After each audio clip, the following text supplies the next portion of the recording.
Hello friends, അസ്സലാമു അലൈക്കും. F Kannur കിച്ചണിലേക്ക് എല്ലാ കൂട്ടുകാർക്കും ഒരിക്കൽ കൂടി സ്വാഗതം. ഇന്ന് ഞാൻ വന്നിരിക്കുന്നത് ഒരു വെറൈറ്റി ആയിട്ടുള്ള ഐസ്ക്രീം മിൽക്ക് ഷേക്കിൻ്റെ റെസിപ്പി ആയിട്ടാണ്. നമ്മൾ പച്ച പപ്പായ വെച്ചിട്ടാണ് ഈ മിൽക്ക് ഷേക്ക് തയ്യാറാക്കിയിരിക്കുന്നത്. പപ്പായ ആയതുകൊണ്ട് നിങ്ങൾ വിചാരിക്കേണ്ട ടേസ്റ്റ് ഉണ്ടാവില്ല എന്ന്. നല്ല സൂപ്പർ ടേസ്റ്റി ആയിട്ടുള്ളൊരു മിൽക്ക് ഷേക്ക് തന്നെയാണ്. അപ്പോൾ വീഡിയോ എല്ലാവരും ഫുള്ളായിട്ട് കണ്ടതിന് ശേഷം ഇതുപോലെ ഒന്ന് ട്രൈ ചെയ്ത് നോക്കുക. നല്ല ടേസ്റ്റി ആയിട്ടുള്ളൊരു ഷേക്ക് തന്നെയായിരുന്നു. വീഡിയോ ഇഷ്ടമായിട്ടുണ്ടെങ്കിൽ കൂട്ടുകാർക്കും ഫാമിലിക്കും ഒന്ന് ഷെയർ ചെയ്ത് കൊടുക്കാനും ചാനലൊന്ന് സബ്സ്ക്രൈബ് ചെയ്യാനും മറക്കരുത്. അപ്പോൾ നമുക്ക് വീഡിയോയിലേക്ക് പോകാം. അതിന് വേണ്ടിയിട്ട് ഒരു പച്ച പപ്പായയാണ് ഞാൻ എടുത്തിരിക്കുന്നത്. ഇനി ഇതിൻ്റെ തൊലിയും സീഡൊക്കെ ഒന്ന് റിമൂവ് ചെയ്ത് കളഞ്ഞതിന് ശേഷം നമുക്കിതൊന്ന് വേവിച്ചെടുക്കണം.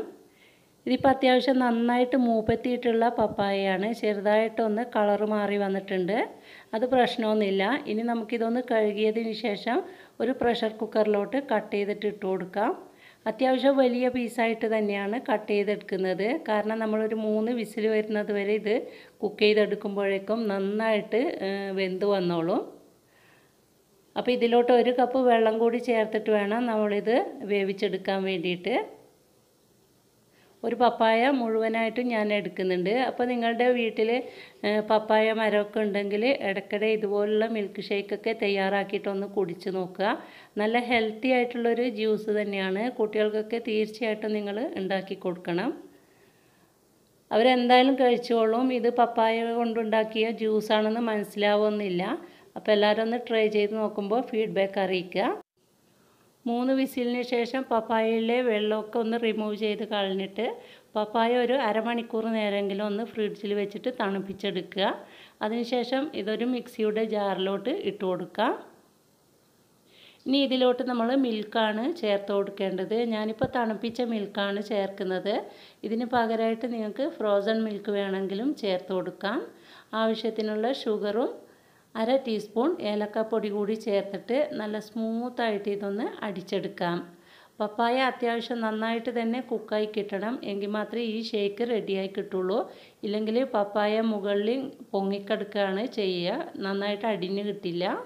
അപ്പോൾ പപ്പായ നന്നായിട്ട് തന്നെ വേവിച്ചെടുക്കുക. ഇതിപ്പോൾ അടിച്ച് കഴിയുമ്പോൾ അത്യാവശ്യം നല്ല തിക്കായിട്ടാണ് ഉണ്ടാവുക. നിങ്ങൾ മിൽക്ക് ഷേക്കാണ് തയ്യാറാക്കുന്നുണ്ടെങ്കിൽ ഇത്രയും തിക്നെസ്സോടുകൂടി തന്നെ നമുക്ക് സെർവ് ചെയ്യാം. ഇല്ല നിങ്ങൾ പപ്പായ ജ്യൂസാണ് തയ്യാറാക്കുന്നതെങ്കിൽ ഇതിൽ കുറച്ചുകൂടി മിൽക്ക് ആഡ് ചെയ്തിട്ട് ഇത് കുറച്ചൊന്ന് ലൂസാക്കി എടുത്തതിന് ശേഷം നമുക്ക് സെർവ് ചെയ്യാം. ഞാനിപ്പോൾ മിൽക്ക് ഷേക്കാണ് തയ്യാറാക്കിയെടുക്കുന്നത്. കണ്ടോ, അത്യാവശ്യം നന്നായിട്ട് തിക്കായിട്ട് തന്നെയുണ്ട്. ഇനി നമുക്ക് ഇതിലോട്ട് 2 സ്കൂപ്പ് വാനില ഐസ്ക്രീം കൂടി ചേർത്ത് കൊടുക്കുന്നുണ്ട്. അതിനുശേഷം ജസ്റ്റ് ഒന്നുകൂടി അടിച്ചെടുക്കാം. കൂടുതൽ ടൈം അടിച്ചെടുക്കേണ്ട. ഒരു 10-15 സെക്കൻഡ് മാത്രം ഇതൊന്ന് അടിച്ചെടുത്തതിന് ശേഷം നമുക്കിത് തണുപ്പോട് കൂടി തന്നെ സെർവ് ചെയ്യാം.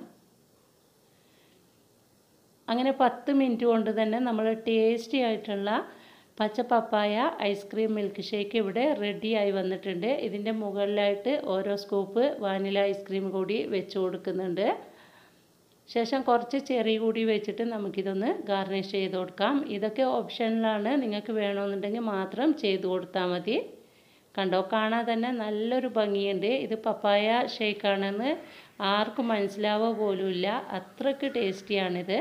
അപ്പോൾ എല്ലാവരും ഒന്ന് ട്രൈ ചെയ്ത് നോക്കുക. ട്രൈ ചെയ്ത് നോക്കുമ്പോൾ ഫീഡ്ബാക്ക് അറിയിക്കാൻ മറക്കരുത്. കുട്ടികൾക്കൊക്കെ തീർച്ചയായിട്ടും ഇഷ്ടപ്പെടുന്ന ഒരു ഷേക്ക് തന്നെയായിരിക്കും.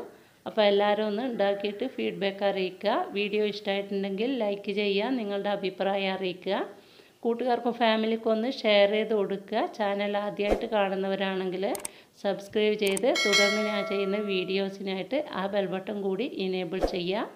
ഇൻഷാ അല്ലാഹ് ഇനിയും കാണാൻ നല്ല നല്ല വീഡിയോകളുമായിട്ട്. അതുവരെ എല്ലാവർക്കും താങ്ക് യു.